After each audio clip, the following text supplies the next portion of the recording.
Natalie, how are you? I'm good, Mach. How are you? Welcome to Spark.N.Stride. Thank you for having me. I have been listening to your music for about 2 weeks. Exhale. My favorite. Oh my God. My absolute favorite. I'm glad. I'm glad. That's awesome. That's literally my debut single and what kind of got me started on this journey of music and the Natalie Farrell thing. And man, there's a whole story behind that actually. I was definitely, at the time I was actually doing open mics and gigging with an old coworker actually out in Trenton. And I migrated over to the Jersey Shore, started in the Highlands, and I went to an open mic at this place called the Chubby Pickle. And I went by myself. I brought my guitar. I said, I'm just going to go out on a whim and see what happens. And I met my now guitar player, Matt Fernicola, there.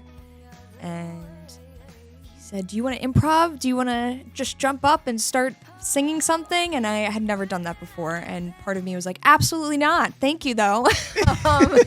And the other part of me was, this is like, I like this, experimental things like that. Like it kind of gets something going in my head when it comes to music. And I was very like, let's do it. Let's try it and see what happens. And long story short, Exhale came out of that improv and I voice memoed almost everything. Every open mic I went to, any performance live, I always voice memoed and I brought it home. And I rearranged a couple of lyrics here and there.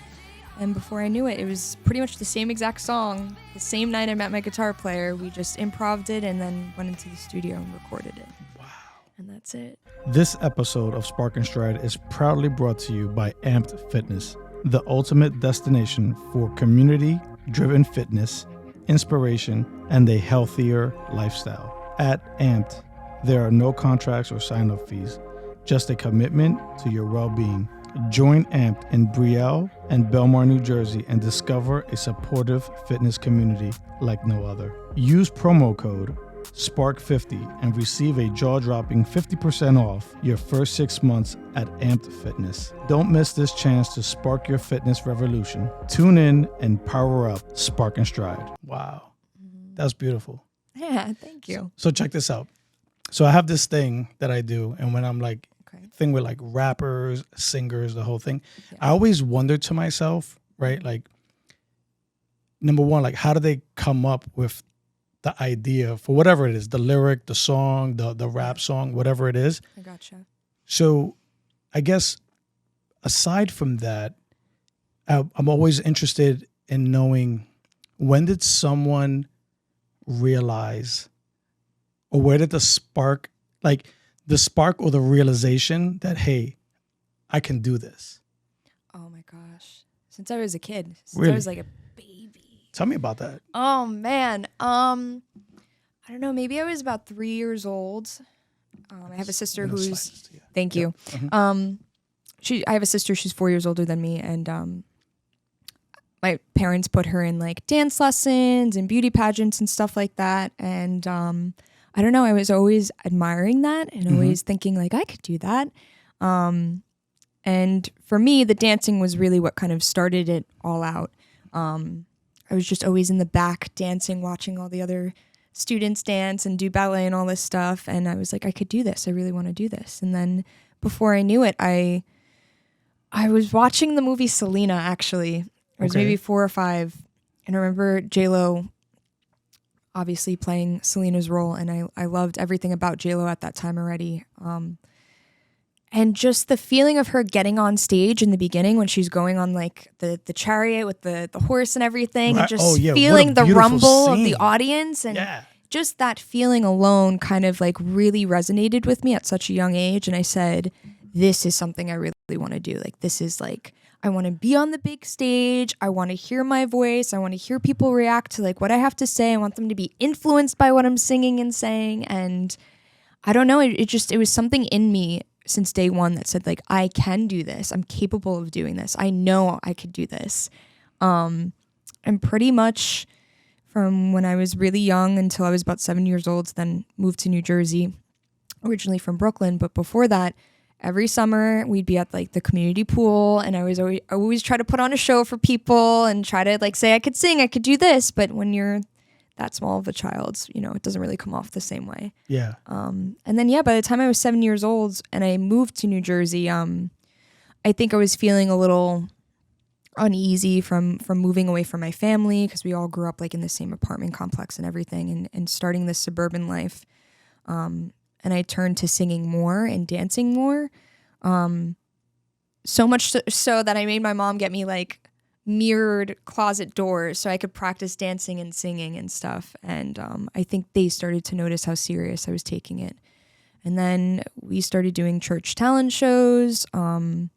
I picked up the guitar at age 13 and the ukulele. Wow. And then by the time I was in high school, I was in like 4 or 5 different choir ensembles. I graduated with a plaque for my senior award and got some scholarship money out of the choir classes. And I went on I got my associates in like liberal arts, but I did the option with music. So I studied music while I was even in college. And the rest is history from there. So... But since day one, yes. Yeah. Well, we're gonna start peeling that onion back a little bit. I'm sure. Okay? So, how did you learn how to write music?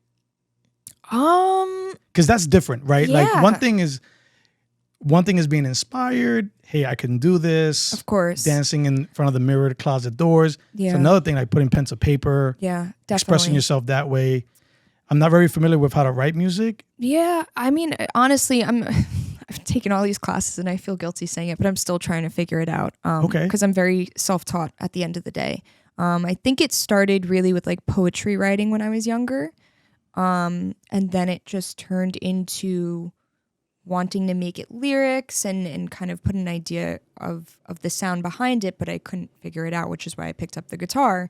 But even so, I picked up the guitar or the ukulele and I only learned maybe like the easy chords, like E chord or the C chord and G chord and all this stuff. And thanks to YouTube at the time, I went on and started finding different musicians online and just took different sounds and kind of incorporated it into my own, at least starting out. I mean, the songs I wrote when I was 13, I don't sing and play now. Right, yeah. So it was just like an easy start kind of thing. It's easier when I have my guitar player in my band with me. For the most part, they create the music, or up until my most recent EP, actually, they created the music and I created the lyrics and what's the word I'm looking for? The melody. The melody, okay. Yes, and then we'd push everything together. We'd go into a studio. I'd tell them like where I want more harmonies or how I want this to sound, and I would kind of like navigate everything, and then we'd finalize it together, and then that would be us writing a song pretty much. In this case, with my latest EP, I think it was a lot of working with a different producer this time, breaking that down, sending different songs of what I'd want it to be heavily influenced by the concepts of the songs and stuff, and then sitting in the studio, watching him create and produce in front of me, and then we kind of start putting the song and the lyrics and the melodies together at that point. So there's so many different ways to do it, really. I'm so intrigued and I'm so envious. Oh my God. Because I wish I could do that. Like, I wish I could play an instrument. I think you can. I wish. I'm so intrigued, right? Because I come from a family of musicians, and my family grew up in Puerto Rico, humble beginnings. Everyone in my family, like my mother's brothers and sisters, they're all guitar players and singers. So amazing. And I grew up with this harmony and this energy in the home.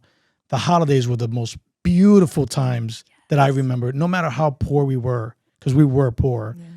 But, you know, a pot of rice, some red beans. Arroz y con dulces. Yeah. Some roasted chicken in the oven, and a lot of guitar playing, a lot of Bacardi. Yes. Some dominoes. Amazing. And we grew up in Brooklyn too. We grew up in Williamsburg, the old Williamsburg, not the new Williamsburg. Gotcha. The old one. But I'm from Bensonhurst. Okay. Yeah. I'm very familiar. Yeah. But at my grandmother's house, we would stay up to like 6 a.m. So it was just an all-out guitar playing session. I love it. You know, banjo, just the whole thing, right? Of course. And I just always, for some reason, I just couldn't get it. I couldn't figure out It just didn't. It wasn't something that came natural to me. Okay. But my mom was one of the better guitar players in the family. They're all good. Yeah. But my mom was. It was just amazing to watch her play, and it would just take her to places that I was just like, man, like I want to go there. You know? I know. Like, I get what you mean. Like, take me. Was she self-taught or? Self-taught. Okay. Self-taught. I gotcha. So it's still in you. You got something in you. Oh, it's in me. It's in me. I have such a passion for music, you know? But yeah, just to see her in her comfort zone and knowing what she was good at. And she was good at playing a Latin guitar, a Spanish guitar, you know, and she had this beautiful voice. She's passed away, but she's definitely left a legacy for sure. Absolutely. And I'm sure everything that you're doing now is what impacts, you know. Yeah. So in your way, that's kind of what she's, in my opinion, I think showing you that even though it's not the guitar, it's what you've created, and it probably gave her the same feeling while playing the guitar that this gives you that feeling, if that makes sense. Yeah, I couldn't agree with you more. So, and that makes it even more unique, if you ask me. Yeah. Thank you. Thank Of you. course. Thank you.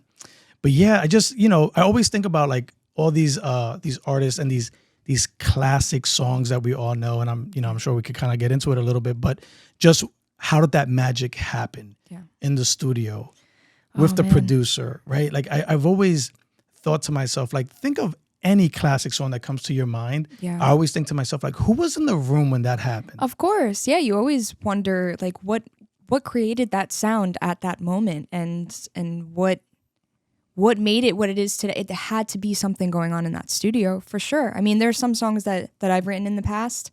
I don't think nearly as close as like the Marvelettes from, you know, Motown, or the Beatles, like all of these like legendary, iconic musicians from our past that have, you know, influenced us to that point. But like there's still little moments for me where I'm like, wow, I think had things not gone the way it did in that studio session, I don't think we would have had what we have now. And you're right, it's very intriguing to kind of think about that, because sometimes that will influence, at least in my opinion, the musician themselves. Well, this artist heavily influenced me. What were they going through when they went to the studio? What impacted them? What made their emotions kind of arise and put all of that energy into that recording? And it's just, there's a lot to think about when it comes to the studio recording aspect, for sure. 150%. Yeah. Like, Natalie, like, I'm not trying to like kiss your ass. Like, you're good. Thank You're you. good. Like, I love that. your music. I'm like, Thank wow. you. Like, and I've been like reaching out to people. I'm like, hey, do you know about this? And they're like, yeah. Like, where have you been? I'm like, dude, like, well, thank like, you. Like, why am I getting put onto this like later on? You know, like, because I know you've been working at this for how long now? Ooh, I would say about 7 or 8 years now. Yeah. Phenomenal, dude. Yeah, I'm trying and counting. It's not ending. No, phenomenal. You know what I mean? But Natalie, like, how does a young girl who's like interested in maybe following your path, right? Where does the part where you're interested, you have this passion, you're learning how to write, how do you bridge the gap to actually getting into a studio? Definitely. So I think personally for me, it took the networking aspect, and in this case, meeting my guitar player, Matt Fernicola, was really, really helpful. Matt is an all-around outspoken guy. He has met so many different faces of the local music industry, at least. And Matt's really kind of inspired me in that aspect to continue to write music since we wrote Exhale together. So we started recording at Matt's home recording studio. And from there, down the road, I met my now bass player / husband, Lou Panico. Wow. And, okay. I didn't know he was your husband. Yeah. Your bass, Lou's your husband. How did I not piece that together? We try to keep it separate. You're doing a great job. Well, thank you. Yeah, I like we're both musicians. We're both very type A dominant personalities. And I think it's healthiest if we keep things separate. Okay. I mean, it doesn't make sense because he plays in my band, but it's a strict, like, this is my thing, this is what we're going to do, and vice versa with his situation. But yes. Yeah. And he has no problems falling in line? I mean, in the beginning, of course, there's always a here or there, but no, he's great. He's very supportive. He's very helpful. When asked, he gives great ideas and opinions. Yeah. And no, overall, a really great guy. But it just adds to the dynamic of the band. I mean, there's me, Matt Fernicola, and now my husband, Lou Panico. And again, we're all very, very type A personalities. And some people say that might be too many cooks in the kitchen. And from time to time it is. But I think at the same time, it's that strong chemistry that really brings so much to the table, that we all have different ideas. It feels nice that in my particular project, especially for what was called such a male-dominated industry for so long, like now I have a band where I am the front lead woman, and I do get to make the calls, and I do get to really put out there what I want heard and the feeling I want to kind of transcribe onto the listener and really hit home, if that makes sense. But I'm going a little bit off track here as far as getting into the studio. I mean, there's so many different aspects in so many different ways. It just so happened to work out for me that I met my now band members who were already 10 steps ahead of me. Wow. But it could be as easy as going to your local music shop and meeting people there. There's always like cork boards where you could find recording sessions or go and get it professionally recorded. You could learn about recording and then, try to look into building your own home recording studio. There's so many different routes that you could actually take. I just think I lucked out when it came to my experience in particular. Wow. On your new EP, what's your favorite song? On my new EP, Mantra.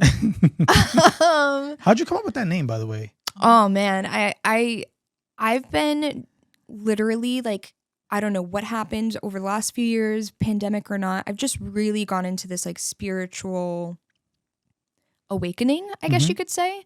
And I've been doing a lot of meditating every morning affirmations, and most specifically, I use mantras when I meditate, and mantras when I'm doing my early morning journal writing. And it got to a point where it was really, really like signifying like what I was going through in my life and what I was manifesting and what I was feeling. And that mantra would follow me throughout the day. I would like have it stuck in my head.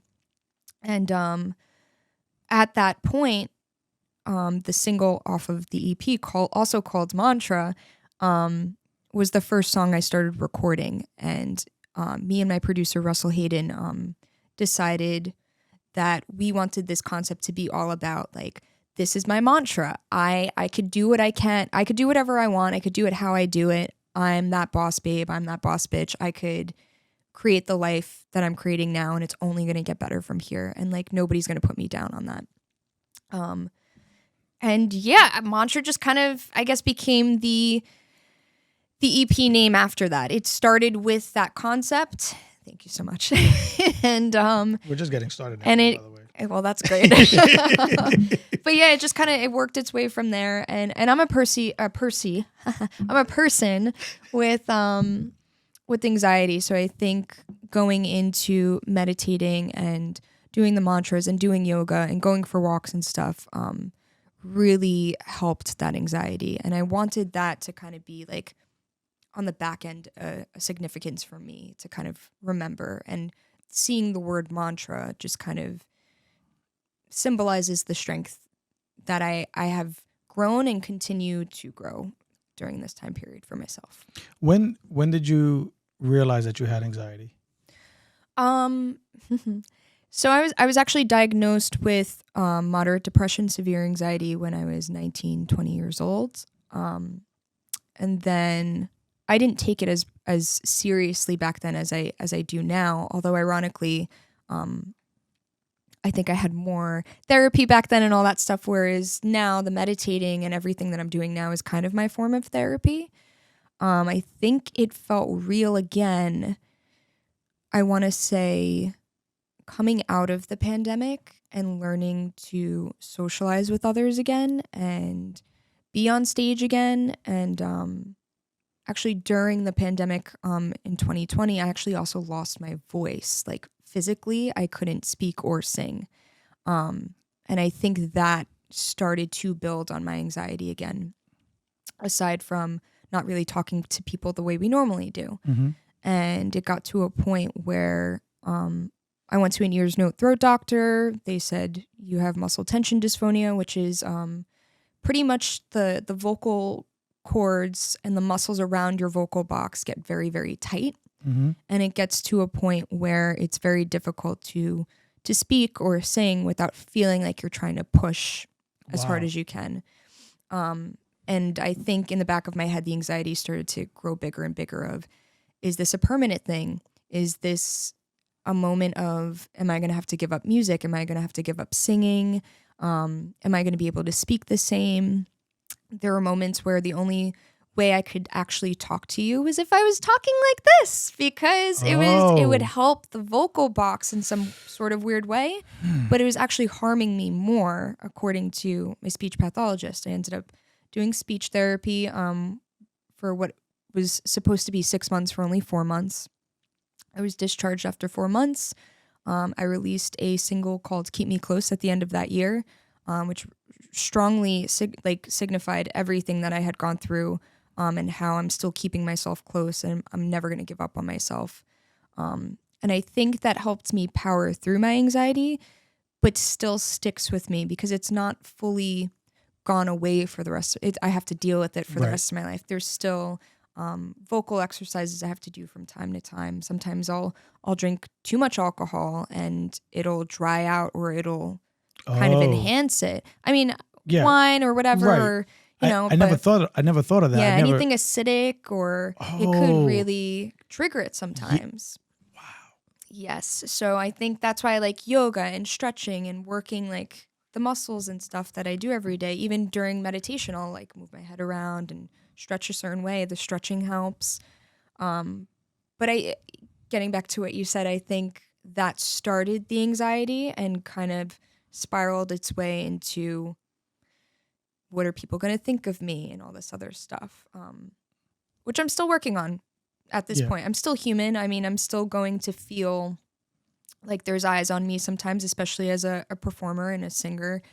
And I'm trying to work on that now, to realize, well, what is like inner mirror work? What is making you feel that way? Why is it making you feel that way? Is it something that you've inserted into your own mind, or is it something that is not your problem and is somebody else's own insecurity that is now being reflected onto you? So I think about these things all the time, but I still deal with anxiety on a day-to-day basis, for sure. Wow.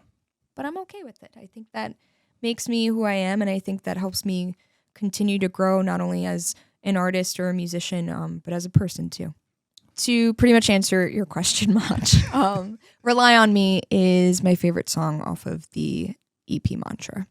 I think it's hard to explain because a lot of people will see it as a love song and me being there for somebody, my partner who might have fallen in some sort of way emotionally, when it's really a letter from my future self to my past self. And I think it really shows and sets an example for those who for so long kind of felt bad or guilty about their past selves, or didn't like who their past selves were. And I think I felt like that for the longest time. And I think I needed to take a moment, actually thanks to my producer, Russell Hayden. He said, if you were to write a letter to your past self and really be there for her, what would you say? And that song was pretty much the letter. And that really hits home with me. And I really, really hope that it hits home for other people too, feeling the same exact way about how they could be feeling for themselves, whether it's now or the past, or for whatever experience they may be going through. Wow. Yeah. Did you write that like in the studio, or did you write that like at home? So me and my producer Russell Hayden actually wrote the song together. He kickstarted it for me. We talked about the concept, and I told him, that this would be a great concept, and he started, I believe, verse 1, and we kind of just went back and forth, and then by the end of it, because it was actually the last song we recorded before we submitted the EP for distribution. At this point, he was on to his next project, and I was trying to finalize this and get all of the content going for the EP. So I just recorded at my home recording studio, sent it over to him. He finalized the edits, and that was pretty much it. Oh, it's such a beautiful song. Okay, but the question is, what is your favorite song off of the EP? There's a few. I don't want to piggyback off of what you just said, but Mantra is what's been like ringing in my ear. If that's awesome. Like, I hope no one takes offense to that. No, I gotcha. I just don't know. You got to be careful. Like, they'll blow you up in the comments. Nope, like, what does he mean by that? Ringing in the ear. I have tendinitis or whatever. But in any case, it's Mantra. What's super cool too, Natalie, is the imagery.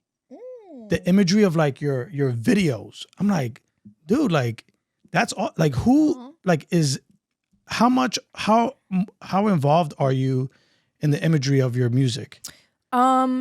So this was unique because I had an image in my head of the color palettes that I really wanted, and just the overall like story, dreamy like feeling, like when you're listening to the song. Or dude, all cool, the songs. It's cool as hell. I'm sorry. Thank you. No, definitely. It was great because we did a music video for the single off of the EP, Mantra. And there's a music video out now on YouTube, and all of the color palettes in this place perfectly it was just a great example of everything that was in my head. And what I found ironic was, obviously I went on like Peerspace and I tried looking for locations. Me and my producer, Russell Hayden, were going through looking at locations together. And I found this particular place just to find out that I had actually been following this girl on Instagram for years, like maybe almost 3 or 4 years now.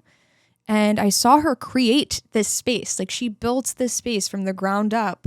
And I think her image for so long just became that like mantra look and theme for me, that when I actually found it on Peerspace, I was like, this is a sign. Like, yeah, I have been following this girl in a non-creepy way. But like seeing her create this masterpiece of just beautiful colors and dynamic and femininity and power, and I loved everything about it, that I was like, I need to do this. I definitely need to go forward with it. I sent it to my producer, Russell, and he said, let's do it. And Russell Hayden also produced and directed the music video. So I think he kind of put his own, I gave him some ideas for the color palettes and everything, and he put his own twist into it as well and kept it very simplified, which I really liked also. So I think really the girl that I've been following has really influenced me as far as the color palette goes. I believe her Instagram handle is Dreamloft Studios, and her name is Rachel Martino. She's a fantastic home decor designer, and this just gave, again, like boss bitch, femininity, powerhouse, even Barbie vibes. Like it was amazing. And she's local? She's local to New Jersey? She's in the New York area. Okay. I want to say Kings County, Brooklyn area. Oh, okay. Yeah, so she's but I mean, honestly, the drive was pretty easy for me coming from Central Jersey, Jersey Shore, whatever you want to explain it. But what about you? What about this setup that we're sitting in right now? You need to tell me about it. Thank you. So this used to be my master bedroom before we did the addition to my home. And the color scheme for Spark.N.Stride, if you notice, like the colors in here are the colors that you would see when a spark is ignited.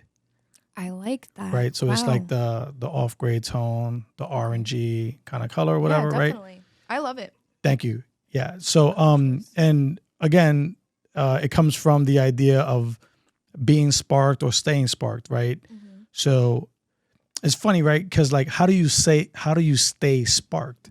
Because spark is just it's a flash, it's a one-time thing. Exactly. But then it's the flame that takes over, right? Of course. So the spark is to continuously stay motivated and to continuously stay thinking. Gotcha. Stride is how do you take those ideas, those goals, and how do you put that forward? How do you put that in motion? A lot of times we'll come up with ideas, we'll come up with something, and I've shared this many times on the podcast, but you tend to tell the person or the people closest to you, and unfortunately, sometimes they just don't see it. Yeah. And your spark can get dimmed and go out, right? Absolutely. So the idea is to stay sparked. I like that. Stay motivated, stay thinking. That's really inspiring. I love that. Thank you. Absolutely. Yeah. So that's how this came to me. And this came to me, as cliche as it may sound, it came to me in a dream. You know, I grew up in Brooklyn. The Notorious B.I.G. was a big influence to me. Puff Daddy, Brother Love, Diddy, what he did with Bad Boy in the mid 90s. Like, because I grew up seeing this. I grew up as a young kid picking up the Source magazine, picking up the Double XL. Yeah. And I just didn't, you know, I was young at the time. I was like in my teens. I was maybe like 14, 15 years old when this stuff is going on. Yeah. And I just remember always thinking to myself, like, I seen people of color being successful in a space that they created. And that's always stayed with me. For sure. And I've always dreamt and strived to have that for myself. Yeah. That's powerful. Thank you. And it's Spark.N.Stride. Yeah. And there's a lot of things that I have that I envision for Spark.N.Stride. Definitely. But ultimately, whatever it is that I'm able to accomplish, I want to give back to the next generation, to the upcoming generation of creator. Definitely. The next generation of podcaster, the next generation of singers, musicians, authors, motivators. Absolutely. Whatever's going to come after us, I want to be able to say that I had a part in that. Yeah. You left a legacy in some sort of way. Yes. I could totally relate to that. Yes. It's and I feel like we have a lot in common too. I mean, we're both Puerto Rican. Yep. We're both from Brooklyn. Yes, ma'am. I grew up with J-Lo and P. Diddy, Ashanti, like that whole kind of vibe too. And even my mom, growing up, has always instilled in me, you know, you show power because you're Puerto Rican, you know, like there is a different type of, not to say that obviously like there's so many different types of cultures and race, ethnicities, all this stuff. It just growing up in that home, like you said, filled with lots of music and a lot of family members that put a spark in you maybe. Yes. It's very, you can't help but think like with that kind of influence, you want to leave a legacy, you know? Absolutely. And I couldn't agree more with that. I think I've said since day one, I always like, I don't know what I'm doing with this music thing right now. I just know that hopefully one day I could leave a legacy for the next generation and society to kind of grow and be impacted by whatever I'm capable of doing in this time frame. I feel like you're in my head because one of the things I wanted to ask you is, how do you view your legacy in music?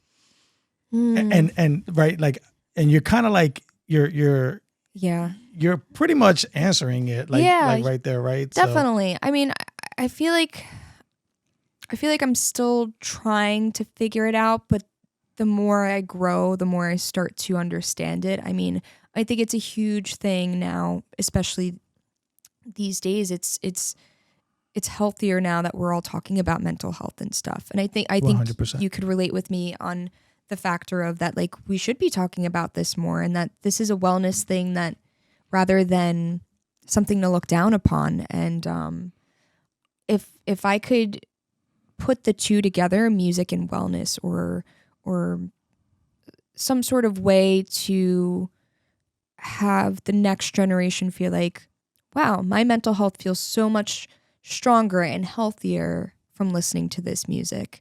And I'm sure there's other artists who could do the same thing. It's going to come down to, well, what can you do differently, Natalie? And I think that's what I'm still trying to figure out now. But I'd like that to be a role in my legacy. Sure. I think I'd like to do so many different things. I mean, there's like I tell my husband all the time, I love music, but I also would love to like do charity work for like animals and like all this other stuff. Sure. Like, what can I do to combine all of that to leave a legacy? And I'm still trying to figure that out because I don't know, my personality is all over the place and just wants to do 10 million things at once, and it could get a little manic, but does that make sense to you? I mean, like what gives you that, and you know, what makes you feel like I need to leave a legacy? What is it that you would want to leave? So for me, so Natalie, this is my second career, right? Because my first career was my military career, which I did 24 years in the Air Force. Amazing. Several different positions that I held over those 24 years, deployed to Afghanistan, Iraq, like tons of different things. And I think the legacy that I leave for my military career is all of the folks that I impacted in a positive way. For sure. All of the folks that I mentored, all of the folks that mentored me, right? So I believe strongly that my legacy in terms of my military career is all the lives that I touched. One of the things I did as part of my service in the military is I was an Air Force recruiter. Yeah. So, you know, you can, not you in general, but like sometimes I gotcha. Folks, you know, you think military, or you think like a recruiter, you think it's like the guy who's just the guy or girl who's getting you on the bus. Mm-hmm. It's a little bit deeper than that, right? Because the folks who go on to serve the nation in the capacity of service, in terms of legacy, the lives that you touch, the lives that you impact through your mentorship, through your leadership, and whatever it is that they go on to do, right? Whatever the positive accomplishments that they have, I feel like that's where my legacy lies. Gotcha. Now, fast forward, current day, starting a production company, Spark.N.Stride, starting a podcast, going into documentaries and short film. Yeah. My legacy here, I hope to ultimately, again, like we said before, lead the way for the next generation. Absolutely. Show them and assist and mentor and give folks a positive space to learn and move forward. Mm-hmm. Along with that, it's what I do for my daughter. I try my best to lead by example, and I want my daughter to grow up knowing that there's endless opportunity for whatever it is that she wants to accomplish, right? Definitely. Because she's seen her father do it, right? Her father did it. Yeah. And my hope is that she surpasses me. That's what we all want from our kids, right? For them to surpass. And ultimately my daughter was asking me today, she's like, what do you want me to do when I grow up? And I said, baby, I just want you to be happy. Mm-hmm. That's it. Whatever it is you do in life, I just want you to be happy. But Natalie, what you were saying before was that in terms of like mental health, you were piecing together like mental health and music, right? Yeah. And I think that I feel strongly that music is one of those things that is universal. It just makes you feel a certain way, right? 100%. So I'm gonna share this with you. Mm-hmm.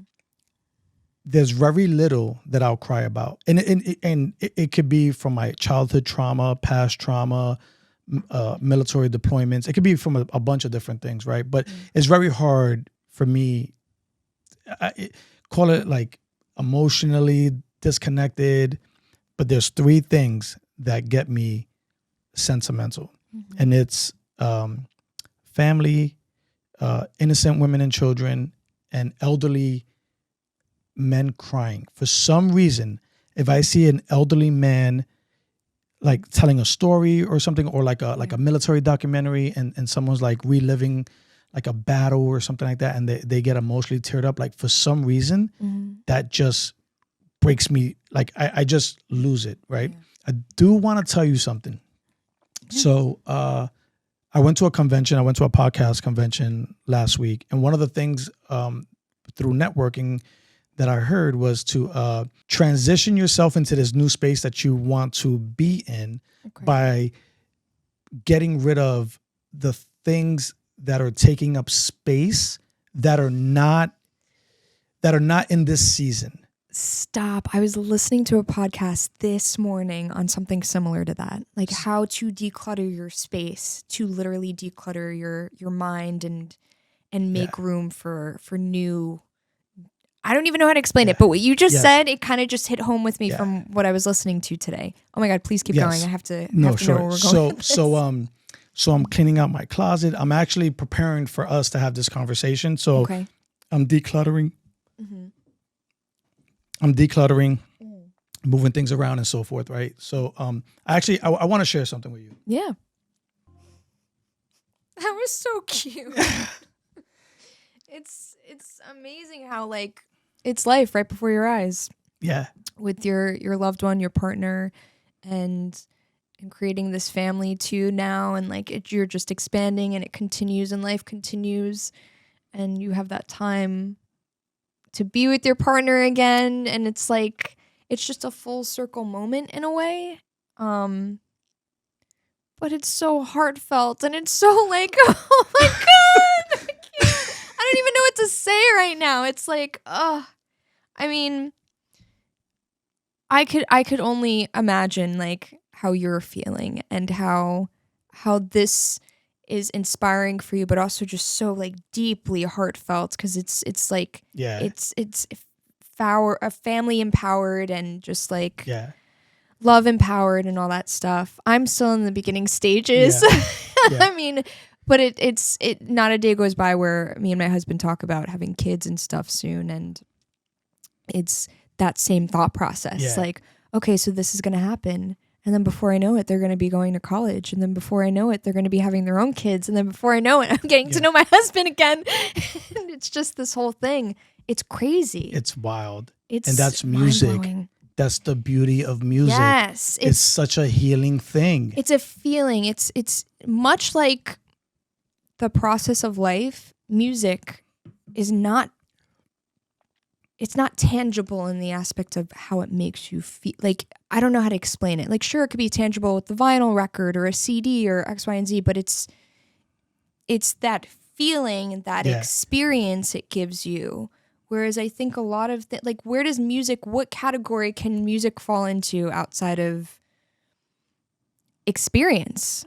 You know what I mean? Like, 100%. Sure, it could be a hobby. It could be this. It's not, though. It's really, really not. It's the best category to put it in is life experience, if you ask me, if that makes sense. So Natalie, like, I'm literally like cleaning out a closet and this song comes on and I just lose it. Oh, I lose it.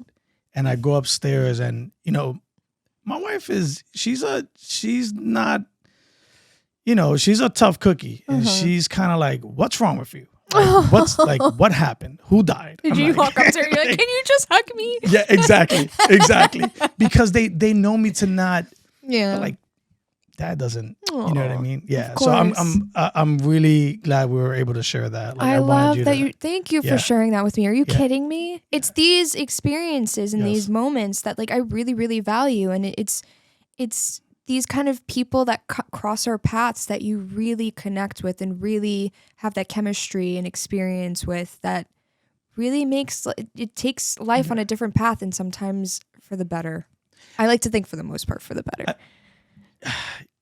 Yeah, dude. Like I think I don't know. What do you think? Dude, like let me bring my heart rate down a little bit. Gotcha. I think though, Natalie, I think if I could share anything with you or let anything resonate with you after today is that I think it's important for you to understand that you have that power. You have that power. Now you're going to make me cry. Please don't do that to me. I'm sorry, dude. No, you're good. I'm so Thank sorry, you, dude. though. Like, I appreciate that. You have a talent, you have a voice, and you have this natural thing that you can affect people in that way. Thank you. You know what I mean? That. So we're not ending the podcast. I was just No, I appreciate. I hope we're not ending the podcast. Like, thank you so much. And we're back. Mm-hmm. Okay. Eyes are dry. Eyes are dry. So is my mouth. Yeah. Just kidding. Cheers, Natalie. Cheers. Natalie, what would you say is like, what do you feel is your greatest accomplishment thus far in your career? Ooh, that's a good question.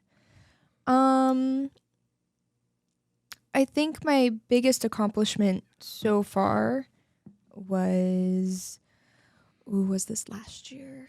Yeah, last year, 2022. I played at PNC Bank Arts Center and opened up for George Thorogood and Sammy Hagar. I saw that in your bio. Yes. Dude, that's awesome. Now it was amazing for sure. There is I don't know if it's an EP or anything, but there's like a live, right? Or was that Asbury Park live? Yeah, so that's something different. That's something I wish we had gotten it live, but it was such a last minute gig. Wow. But it was a great experience. I think it was very unreal at first, and then it became very, very real. But that's what made it just feel so successful. It was like, wow, I could now say that I had done this, and the experience was effortless. It didn't feel like I plan a lot of shows and a lot of like my EP release shows, or sometimes I've done like theme release shows, and I've literally played like several different hats throughout the night where it could get really, really overwhelming. But that's also what I like about it. This show was just show up, open for these guys. They're very iconic, legendary artists, and I got to meet Sammy Hagar. Unfortunately, I didn't get to meet George Thorogood, but Sammy Hagar was amazing. We had some of his tequila. Wow. Okay. Good. And it was an awesome experience. And I think because it was so impulsive and very last minute, it made it that much more exciting. It was just me and my guitar player, Matt Fernicola. Okay. And I remember graduating high school and having my high school celebration at PNC Bank Arts Center. I graduated Old Bridge High School, so we graduated with a big number of students. And that was the last time I was physically on the PNC Arts Center stage. So being on the stage again, and this time like seeing me like on this big screen on both sides, and just hearing my voice echoing throughout like the venue, it was amazing. And then even Sammy standing guard, like just watching during our sound check. It was just an amazing. Wow. I can't even begin to explain. But I hope to have more experiences like that. I think that's one of the things when I was a kid, I always said like, I want to take on the big stages. I hope maybe like Natalie Farrell will take on MSG one day, or, can't wait. Yeah, like stuff can't like wait. That. Yeah. It's just, and I love the performance aspects because I get to create and do what I want with the performance. I can make it as theatrical as I want to, and as animated as I want to. And I think that's also why it was just as much of a successful experience with PNC Art Center, because it gave me the mindset to really look at a stage that big and go, what can I do with this? And now it's almost like I'm planning for when I do get back on a big stage. Yeah.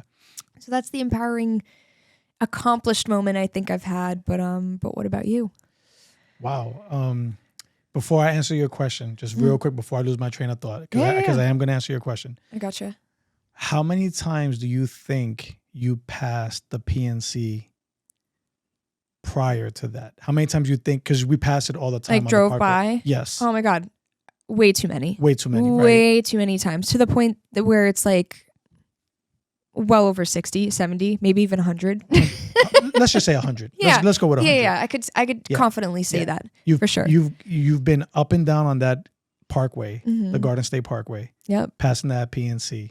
All the time. Now you pass it and you're like, dude, I did that. Yes. It's got to be a different feeling. It's a different feeling. Right. Every single time. I mean, it's one of those things where you'll never look at the venue the same. It's almost like when you work at a place, you're like, I can't look at it the same way anymore because I worked there. But this is like a good way of saying, some jobs are like, meh, it's all right. Yeah. This in particular, it felt like that. I was like, I'll never look at it the same way. Even like the Garden State Parkway like sign for it, and how they always show like what's coming up at the PNC Art Center. I just always look at it as like, I played there. I did that. And it was an awesome experience. And I know what backstage looks like. I know these people that like were very welcoming, and it was just awesome. I had my own trailer, which like at the time I was like, that's a big deal for me. Now it's like, all right, I mean, it's a trailer. You'll live. But it's those amazing moments, though, right? yeah, it's amazing. Those little moments, it makes you feel a little more accomplished, you know? I think for me, one of my biggest accomplishments in terms of the podcast, yes, right, is being recognized, which was wild. Amazing. At the airport, because I'm wearing like my Spark.N.Stride t-shirt. I'm like, if I'm not going to wear my merch, who's going to wear it? Of right. course. So I'm wearing it. Smart and move. Somebody came to me and was like, are you Mach from Spark.N.Stride? I'm like, took my headphones off. I'm like, I'm sorry? They're like, are you Mach? I'm like, yeah. They're like, dude, your episode with, which one was it? I forgot exactly which one it was, but something regarding like wellness and like anxiety. Oh man, I can't think of which one exactly was. But in any case, this guy's like, dude, that was amazing. Nice. It really hit home for me. Of course. Thank you. Please keep going. I'm like, wow, this is wild. Those moments you like. Oh, I don't have 1,000 followers on Instagram, but this guy recognized me. Like, that's wild. Yeah. No, but that makes it still impactful. Especially for what you're continuing to create, and it's showing, it's influencing people, and you don't even know it yet, or you're just starting to figure it out now. Yeah, and I just love it. I love it because should, of course, I'm enjoying myself, and I think it's important. You know what I mean? So, sure. Natalie, what's the first concert you ever went to? Oh my God! First concert I ever went to, Bamboozle, 2007. I should not have been there. I was 13 years old. What stands out about it? Like, what do you remember the most about it? My favorite band, Paramore, headlined. Let's get into it. I mean, Paramore, by the way, is an amazing band. Oh my God. Amazing band. Don't even get me started. Overall, the band they've been together for so long. Their dynamic, their chemistry, it really shows in their music, in their performances. I've seen them like twice in the last year, and seeing them so early on at the highlight or like the climax of their career early on, and she was maybe only 17, 18 at the time. It was really empowering for me as a 13-year-old to see this powerhouse small girl jumping around and really commanding the stage and really getting the crowd to be so like into it. And I remember the crowd, there must have been about like 15,000 people in the crowd. It was intense. And I had never been to a music festival in my life. I actually lost my friend, and I was dead in the middle of the crowd. I met two random people who were super nice. They were like, we'll barricade you, we'll put our arms up, and we'll, because they were doing the surf crowd waves, which I never experienced at that time. Wow. And each time like somebody would go on top, you'd fall over, and they said, when you're ready and you're done, we'll get you out. Okay. And I didn't think anything of it. I was like, I don't know how they're going to get me out. And at that moment, I remember we got knocked over and I got crushed. It was to the point where I was feeling anxiety, and I was like, I need to get out of here. And I said, I'm done. And they immediately lifted me up. Like I felt like I was being elevated off the ground. And before I knew it, I just felt hands like pushing me forward towards the stage. And that was the first moment I like laid eyes on like Kelly Williams and the rest of the band. And I just like the music grew louder because now like you're up top and you're floating closer to the music. And it was just like watching her rock out and jump around and dance, and like it was just like an experience I was like experiencing through her that I knew I wanted right away, and I knew she was going to impact me, and so was the rest of the band. Wow. And that was my first ever concert. I went home definitely crying. I lost hair extensions. I was this emo MySpace girl back then, and I'm surprised I didn't lose my Vans. And overall, it was the experience was still worth it. It was definitely worth it. Because I found my most influential band through that show. I mean, I've definitely heard of them prior, but that was like, I got to see them and see it happen. And I crowd surfed. Yeah. So that's I've never something. crowd surfed before. Yeah, I think I maybe crowd surfed one other time. That's it.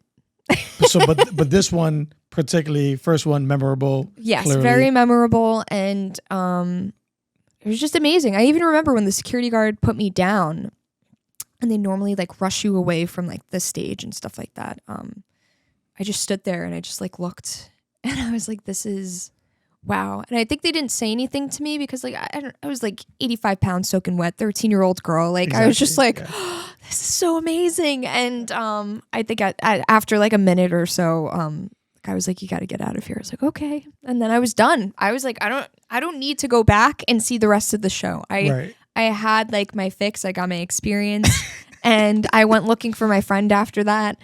That turned into a whole different experience throughout the rest of the night. But I got what I came there for. So. No, 100%. That's awesome, dude. Yes, Yeah, of course. That's awesome. My first concert that I actually paid a ticket for and actually went. Yeah. It was the Hard Knock Life tour at the Coliseum. You're kidding. Yeah, it was DMX, Jay-Z, The Lox.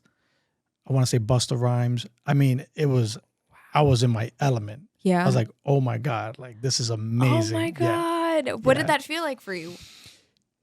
It was incredible. And let me just tell you something. So at the time, Jay-Z, DMX, these guys they're still my idols to this day. Of course. But the performance that DMX gave, I mean, he had you amped up. No pun intended for the shirt. Shout out to Amp. I love it. Yeah. Shout out to Amp Fitness. But it was, you were amped up.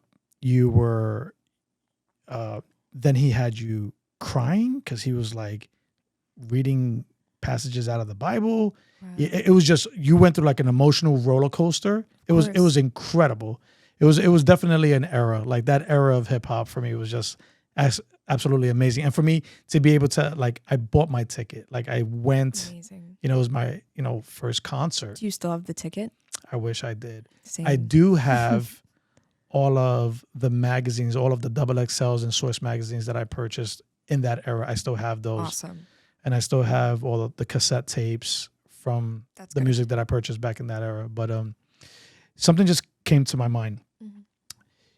We've been going back and forth. This has been just absolutely amazing. I wish the people listening or watching can feel the energy in this room right now, because it's pure and it's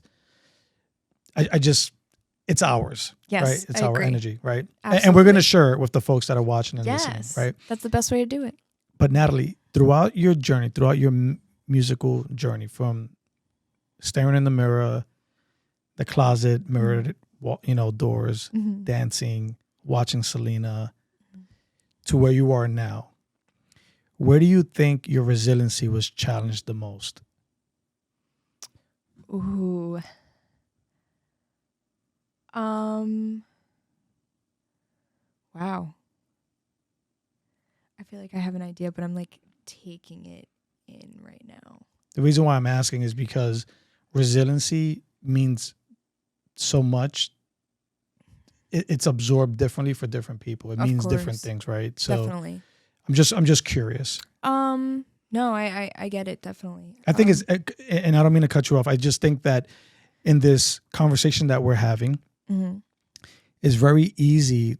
It's so fluid, the conversation, that it can appear that your journey has just been very easy.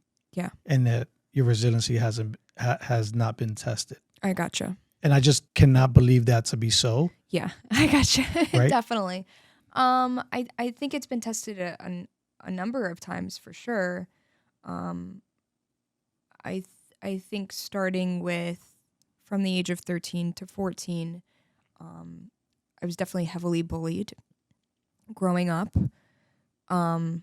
This is also something I've never really talked about until now, so I'm still trying to take it all in. But yeah, I was heavily bullied on how I looked, how I spoke. I had my house egged. I had people jump me. Like it was an experience enough to, at the moment want to crawl back into your shell and never want to come out.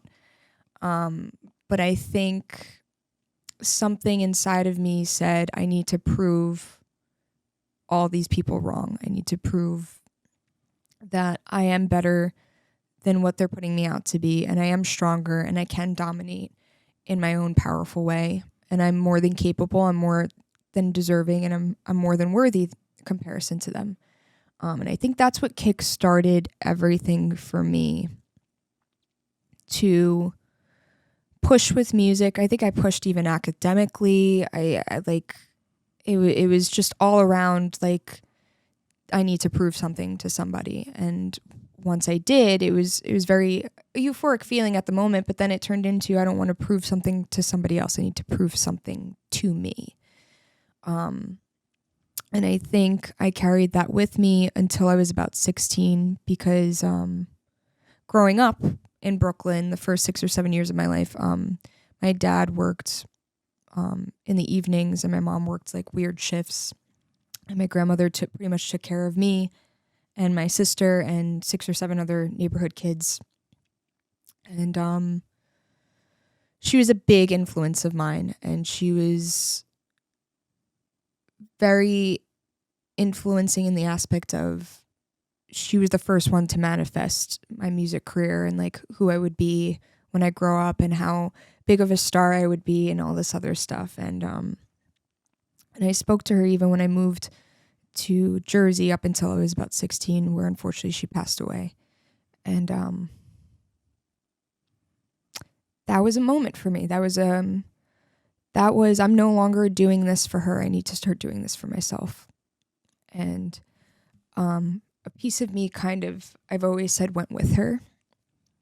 But now I look back at it, and I'd like to say she gave me that piece back, because I think I've overcome the feeling of loss and grief.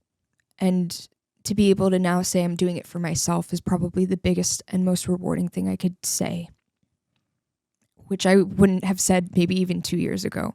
I was very doubtful, and there's still moments where I still doubt myself and not as proud of myself.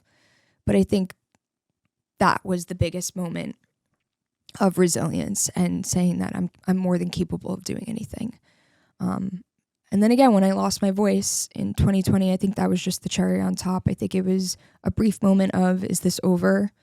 And then it was, no, we've gone through this before. We've dealt with, falls and overcoming, and like, we're going to get through this again. Hence, I was discharged in 4 months instead of 6. And I pushed through to record a song by the end of the year. And I was ready to be back to performing in less than 3 months of being discharged. So it seems easy, or it seemed that way, but there's definitely, there's things behind closed doors that I'm learning to be more open about, especially as an artist and a musician who wants to be more outspoken. I think I'm just finally starting to break that wall. And I'm still trying to be okay with it. I think I've broken the wall, and I'm still adjusting to being okay with it, but the wall is down. So that's step one of resilience, if you ask me. Wow. Natalie, thank you for sharing that. That was powerful. And I think there's a young girl out there somewhere that's going to see that on a reel or on YouTube. It's going to resonate with her. And it was powerful. So thank you. Thank you. Thank you for being so open too, If you would allow me to, I would like to add on to the manifestation. Yeah, the manifestations. Yeah, I want to add on to that. I love it. So let's manifest, you and I, okay? That when you get your first Grammy, I just want to be backstage. Of course. And my God. And I would like invite to the after party. Yeah. Come on. Yes, We're going to do it, all right? We're manifesting all of that. Okay. I have no problem with that whatsoever. It would be amazing to say right now that will happen in the near future, and that we'll be experiencing that together. Absolutely. Thank you. Listen, you. I want to be conscious of your time, right? I'm not sure how long we've been going at this, but it's, I think you have rehearsals later today, so I just want to be mindful of that. So, I appreciate it. Hey, Natalie, but before we get out of here, before we wrap this up, please plug how we get you booked, your Instagram handle, anything that you want my audience and your platform. Let's combine it all together. Let's get both ecosystems together. I love it. Yes. So you could check me out on Instagram under Natalie with 2 E's, Natalie _Farrell, FARRELL. You could find me on Facebook under Natalie Farrell Music. Same thing on Spotify, iTunes, Apple Music, pretty much any mainstream platform. And if you're interested in booking me at your venue, you could book me by sending an email to nataliefarrellmusic@gmail.com. Thank you so much. Again, Natty, thank you for being here. Thank you for being so open with your story, your journey, your resiliency. It was amazing. Thank you. You as well. Thank you. Thank you so much. I'll be backstage when you get your first Grammy. I love it. I look forward to it. Yes, ma'am. We'll have some red wine in the back. Cheers to that. Salud. Stay spark. Chequea esto, mira, un sí. Heavy duty. Es Mach.